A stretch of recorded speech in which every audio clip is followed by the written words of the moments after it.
안녕하십니까. 상권 분석 현장에서 박균우입니다.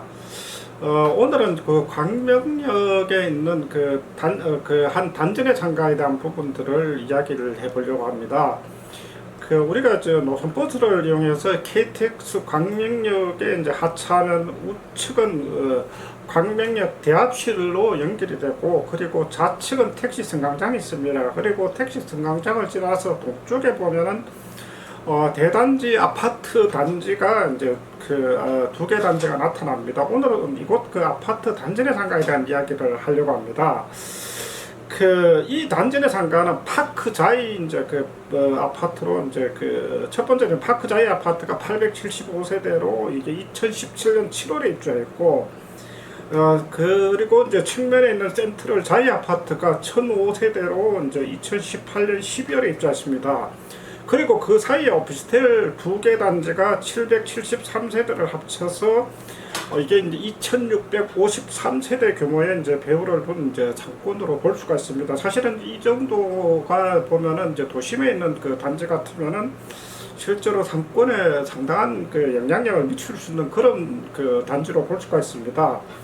이 단지에 이제 지금 상가의 규모는 파크자이가 이제 57개 상가가 있고, 그리고 센트럴 자이가 이제 87개 상가로 두 개 단지 상가를 합치면은 144개의 이제 상가로 이제 이루어져 있는데, 실제로 이제 이렇게 보면은 앞서 말씀드렸다시피 2653세대의 이제 배후의 독점적인 단지 내 상가로 보면 전형적인 항아리형 상권으로 볼 수가 있습니다. 그래서 실제로 이 상가를 이제 분양을 할 때도 이제 상가 분양 초기에는 상당히 인기가 높았습니다. 그리고 저 역시도 이제 이 상가 분양을 받으려고 하는 분들하고 몇 분하고 상담을 진행을 했던 적이 있습니다. 그러나 이제 사실은 이제 가서 보시면은 벌써 이제 입주가 한 지가 8년이 지났는데, 지금 입주 현황을 보면은 이제 편의점들하고 부동산 중개업소들하고 이제 생활 편의업종 몇 개들 이런 부분들이 있고, 그리고 이제 전체 144개 상가 중에서 상당 부분은 공실입니다. 그리고 이 부분들은 실제로 이제 채워질 조짐들이 안 보이고, 오히려 이제 그대로 사실은 계속 공실로 유지되는 그런 상태로 이제 진행이 되는 것 같습니다. 당시에 이제 한번 이제 저도 이제 이 부분들을 보면서 이제 어떤 생각을 하냐면은, 당시에 이제 분양사들하고 이제 주변의 부동산들이 이제 이 상가를 분양을 하면서 상가의 경쟁력으로 내세웠던 부분들하고, 그 당시에 이제 상가의 경쟁력들이 어떤 부분에서 문제가 있었는지에 대한 부분들을 한번 살펴보면 활성화되지 못했던 원인들을 이제 살펴볼 수 있지 않을까 하는 그런 생각을 합니다. 상가의 이 두 개 단지 상가의 경쟁력으로 내세웠던 부분들이, 첫 번째가 핵심 배후의 안정적인 2653세대의 이제 배후 세대 규모를 가지고 있다고 말씀을 드렸습니다. 그래서 앞서 말씀드렸다시피 이 단지 정도 규모가 되면 도심에 있다면 사실은 주변 상권까지 흡수해서 상당히 영향력이 큰 단지 내 상가로 이제 성장을 할 수가 있었을 것 같습니다. 그러나 문제가 이제 보면은 이 지역에 여기에 거주하고 하는 주민들 자체가 대부분 생활이나 경제적 활동들을 외부에서 하다 보니까 주간에 소비할 수 있는 주민들이 이제 적다 보니까 상가들이 활성화되지 못한 그런 부분들이 있습니다. 이런 부분들은 우리가 이제 다른 상권들을 살펴볼 때도 실제로 거주하는 주민들하고, 그리고 그들이 이제 어느 시간대 소비를 하는지, 그리고 소비하는 시간대에 필요한 업종들이 거기에 그만큼 역할을 하고 있는지에 대한 부분들이 사실은 상권 형성에 굉장히 중요한 요소로 이제 볼 수가 있는데, 이런 부분들이 미흡해서 이제 아마도 이제 상권 형성에 조금 문제가 있었지 않느냐 하는 그런 생각을 합니다. 그리고 두 번째는 KTX 광명 역세권 초입이라는 강점을 상가 분양할 때도 많이 내세웠었습니다. 그러나 이제 이 부분들은 우리가 이제 상가의 가장 큰 경쟁력으로 이야기했던 게 이제 그때도 이제 서울 서남부권 주민들이 거점 KTX역과 그리고 광명 고속터미널 버스터미널이라고 하는 복합적인 그 뭐 더블 역세권이라고 할 그 정도로 이제 말씀을 드렸었는데, 실제로 이제 KTX 역사나 이런 부분들은 실제로 그 안에서 상권이 형성되는 것보다는 대부분 이동이 목적이 있습니다. 그렇다 보니까 빨리 벗어난다는 거죠. 그래서 보면은 이제 그 KTX 역사를 이용하고 하는 사람들 외부에서 소비를 하지 않고, 그리고 이제 필요한 부분들, 예를 들어 커피를 한잔 한다든지 약속을 한다든지 이런 거는 그 안에 있는 그 상가들을 이용하지, 실제로 외부의 상가들까지는 이용하지 않는 부분들이 있고, 그리고 또 하나가 이제 보면은 그 고속버스 터미널은 그 광명 고속버스 터미널만 이제 그 비단 그런 게 아니라, 지금 그 경기도에 있는 뭐 인구 50만 이상 거의 100만이 넘어가고 하는 고속버스 터미널은 그 경기도뿐만 아니라 전국의 고속버스 터미널이 대부분 실제로 역할을 제대로 못합니다. 그래서 사실은 상권적인 역할을 할 수 없는 그런 부분들이 있다고 볼 수가 있을 것 같습니다.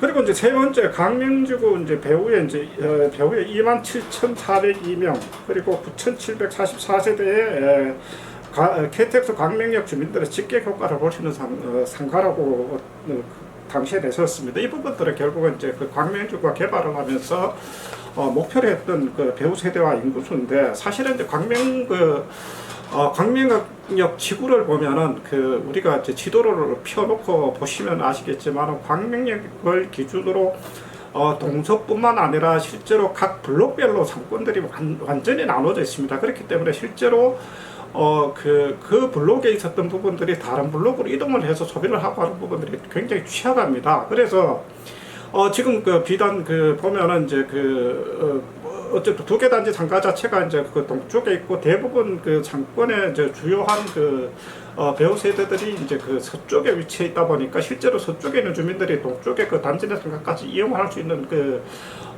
이용할 필요가 없다는 거죠. 그렇기 때문에 실제로 상권 형성이 되는데 한계가 있다고 볼 수가 있을 것 같습니다.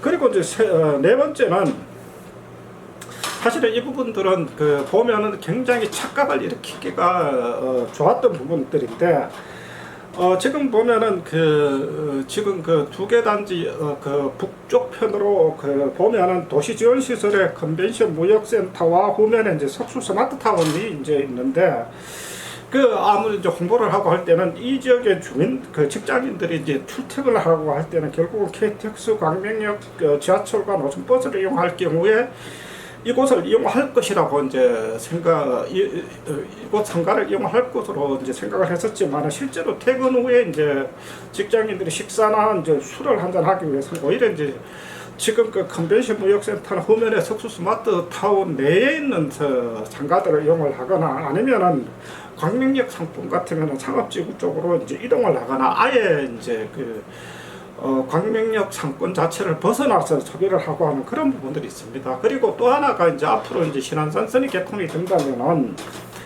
KTX 광명역 지하철보다는 오히려 신안산선을 이용을 할 가능성이 조금 더 높다고 볼 수 있습니다. 그래서 실제로 그 직장인들이 이제 이용을 할 수 있는 그런 지금 두 개 단지 내 상가를 이제 직장인들이 이용을 할 수 있는 가능성들은 점점 오히려 이제 희박해진다고 볼 수가 있을 것 같습니다.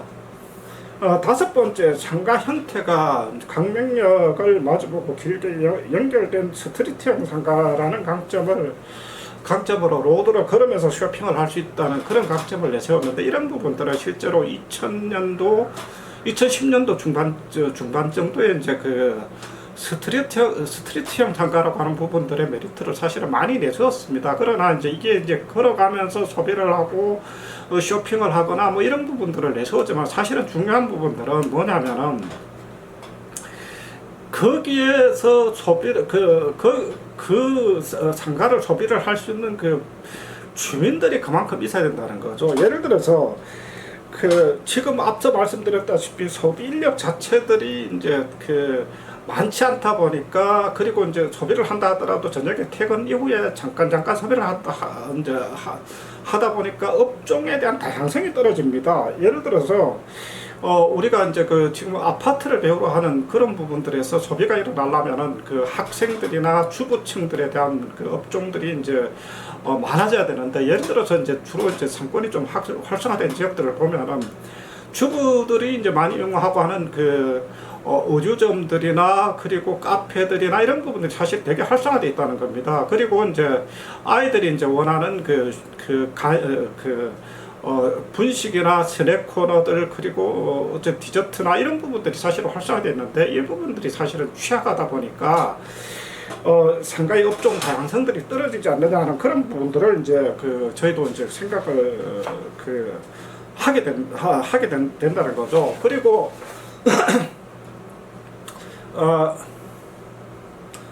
그리고 이제 우리가 이제 보면은 이제 우리가 로컬 상권에서 소비의 주력 세대가 누구냐고 하는 부분들 따져봐야 될 부분들이 세밀하게 나눠볼 필요가 있습니다. 예를 들어서 이제 주부층들이나 그리고 학생들이나 그리고 퇴근 후에 직장인들이 술을 한잔할 수 있는 그런 상권들이냐는 거죠. 예를 들어 술을 한잔할 것 같으면은 달랑 그 상권 내에서 술집들이 하나만 있어 가지고는 안 된다는 거죠. 여러 가지 술집들이 있어서 이제 퇴근 후에 그래도 취사 선택을 해야 된다는 건데, 그러나 이제 이 들어오고 업종들이 진입을 하려고 고민을 하는 것은 결국은 그만큼 그 지역에 소비를 할 수 있는 소비 세력들이 그만큼 포진이 돼 있어야 되는데, 사실은 가장 지금 두 개 단지에서 가장 아쉬운 부분들이 주간에는 외부로 이동하고 그리고 저녁에는 집에서 들어가서 잠자기 바쁘고 낮 시간 주말 같은 경우는 오히려 이제 쇼핑을 다른 지역에 가서 하거나 이러다 보니까 사실은 이제 상권에서 어쨌든 결집할 수 있는 그런 부분들이 많이 떨어지는 것 같습니다. 그래서 실제로 저희가 봤었을 때는 이 부분들을 결국은 이제 다른 대안적인 부분들을 상가를 가지고 계시는 분들이나 이런 부분들에서 업종들을 개발을 하거나 그리고 전략적으로 어쨌든 선택을 할 수 있는 그런 부분들로 이제 살펴봐야 되지 않을까 하는 그런 아쉬움을 가지고 있습니다. 조금은 이제 저도 이제 가끔씩 이 광명역 단지의 상가들을 오고 가면서 지나다 보는데 앞으로 조금 더 활성화됐으면 좋겠다는 그런 생각을 하면서 오늘은 한번 단지의 상가에 활성화될 수 있는 그런 조건들에 대한 부분들을 이제 한번 말씀을 드려봤습니다. 감사합니다.